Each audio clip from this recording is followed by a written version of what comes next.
একটু এদিক সেদিক নাড়াচাড়া করেন, কারণ যদি সমান তালে তাপ যদি না লাগে এখান থেকে বাচ্চা ভালো হবে না, বাচ্চা নষ্ট হয়ে যাবে। এই জন্য মুরগির ঠোঁট দিয়া প্রত্যেক দিন ডিমগুলোকে নাড়াচাড়া করেন। ও মুসলমান, একটা পর্যায়ে যখন ডিমের ভিতরে বাচ্চা যখন হয়ে গেল, খাবারের প্রয়োজন হবে। দুনিয়ার কোনো মানুষ কোনো ডাক্তার ভিতরে খাবারও দিতে পারবে না। আমার মালিক ডিমের ভিতরে দুটি অংশ রেখেছেন, একটি হলো কুসুম আর একটি হলো সাদা পানি। কথা বলেন ঠিক কিনা? কুসুম থেকে আমার মালিক ফুটফুটে বাচ্চা বানায়। এবার যখন বাচ্চার খাবারের প্রয়োজন হবে, কোথায় খাবার পাবেন? এই সাদা পানিটা মুরগির বাচ্চার খাবার হিসাবে যিনি বানাইছেন তিনি কে? আরো জোরে বলেন কে?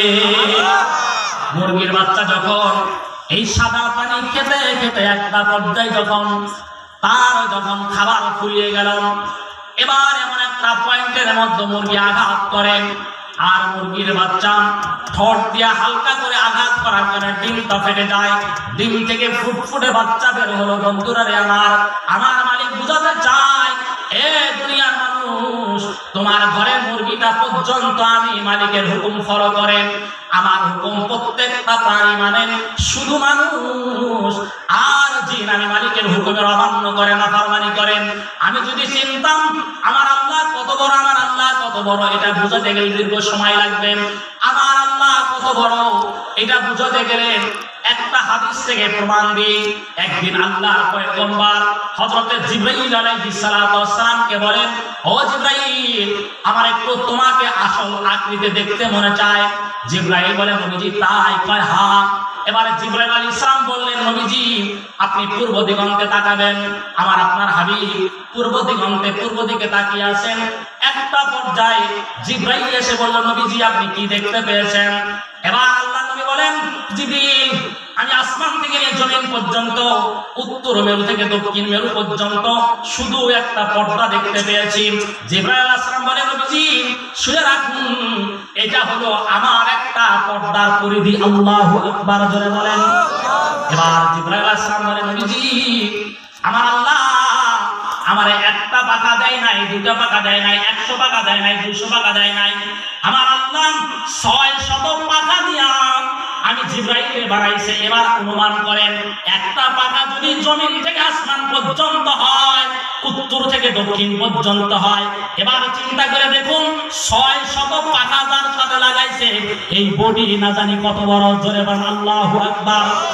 এত বিশাল বডির ফেরেশতারা যিনি বানাইছে তিনি হলেন আল্লাহ। তিনি কে বলেন তো? তাহলে আল্লাহ কত বড়। এই জন্যই তো আমরা আযানের মধ্যে 6 বার বলি আল্লাহু আকবার, আল্লাহু আকবার। অর্থাৎ চারদিক থেকে আমার আল্লাহ বড়, উপর দিক থেকে আল্লাহ বড়, নিচের দিক থেকে আল্লাহ বড়। 6 বার আল্লাহু আকবার বলেন। মর্যাদা আমাকে আপনাকে দাওয়াত দেয়, হে দুনিয়ার কৃষক, হে দুনিয়ার চাকরিজীবী, হে দুনিয়ার মজদুর, ও দুনিয়ার নারী, ও দুনিয়ার পুরুষ, তুমি আজকে দুনিয়াকে বড় বানাইছো, তোমার ব্যবসাকে বড় বানাইছো, তোমার ক্ষেতকে বড় বানাইছো, তোমার সংসারকে বড় বানাইছো। মনে রাখো কোনো কিছুই বড় না, সবার বড় হলো আল্লাহ। সবার বড় কে? আল্লাহ। আল্লাহর ভয় না কথা বলছিলাম। আল্লাহ কয়, ইয়া আইয়ুহাল্লাযীনা আমানু তাকুল্লাহ, হে ঈমানদাররা আল্লাহকে ভয় করো। আল্লাহর ভয় কাকে বলেন? আল্লাহ আয়াতের মাঝে 2 বার আত্তাকুল্লাহ বলেছেন। তাফসীরে জালালাইনের 456 নম্বর পৃষ্ঠা 8 এবং 9 নম্বর 500 টিকার মধ্যে আল্লামা জালালউদ্দিন মহল্লী রাহমাতুল্লাহি আলাইহি ব্যাখ্যা করেছেন, আল্লাহ তাআলা 2 বার আত্তাকুল্লাহ শব্দ ব্যবহার করেন। আমাকে আপনাকে বোঝাতে চাই, প্রথম আত্তাকুল্লাহ দ্বারা আল্লাহ বলেন, আমি যত আদেশ করেছি আমার আদেশগুলো তুমি মেনে নাও। আর দ্বিতীয় আত্তাকুল্লাহ দ্বারা আল্লাহ বোঝাতে চায়, যত নিষেধ করেছি সব নিষেধগুলো তুমি ছেড়ে দাও। আল্লাহ কয়, ইয়া আইয়ুহাল্লাযীনা আমানু তাকুল্লাহ, আল্লাহকে ভয় করো তথা তাকওয়া অর্জন করো। তাকওয়া কাকে বলে? হযরতে আলী রাদিয়াল্লাহু তাআলা কে জিজ্ঞাসা করা হয়েছে, তাকওয়া কি? হযরতে আলী রাদিয়াল্লাহু তাআলা বলেন, আল খাউফুল জলিল।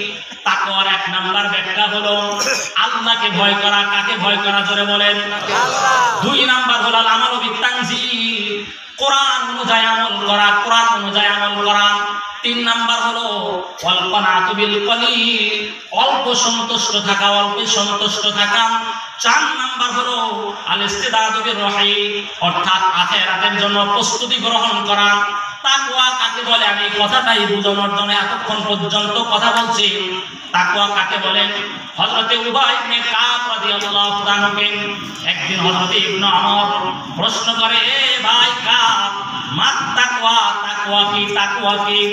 হযরতে উবাই ইবনে কাব বলে, ভাই তুমি কি কখনো এমন পথে রাস্তা চলেছ যে পথ চারদিক দিয়ে কাটা, পিচ্ছিল আর কাদা যুক্ত রাস্তা? এমন রাস্তায় কি জীবনে কোনোদিন পথ চলেছো? কয় হ্যাঁ হ্যাঁ পথ চলেছি। জিজ্ঞাসা করে এমন জায়গার মধ্যে তুমি কেমনে চলেছ? বলে আমি যখন পথ চলেছি অত্যন্ত সতর্কতার সাথে পাটা খুব জমে রেখেছি, কাপড়গুলো আমি খুব জমা রেখেছি যেন আমার কাপড়ে কাদা না লাগে, কাটা যেন না লাগে, এইভাবে আমি পথ চলেছি। এবার হযরত উবাই ইবনে কাব বলেন, এই নমর, এটার নাম হলো তাকওয়া। তুমি যেই দুনিয়াতে চলবা, এই দুনিয়াতে ঘুষের কাঁটা থাকবে, সুদের কাঁটা থাকবে, ব্যভিচারের কাঁটা থাকবে, গীবতের কাঁটা থাকবে। এত কাঁটার মাঝখানে তোমাকে বাঁচায় চলতে হবে। ও মুসলমান, তাকওয়ার অর্থই হলো হায়াতের জিন্দেগিতে চলার পথে গুনাহ থেকে নিজেকে বাঁচাতে হবে। আপনারা বান্নাস চেনেন? বান্নাস চেনেন?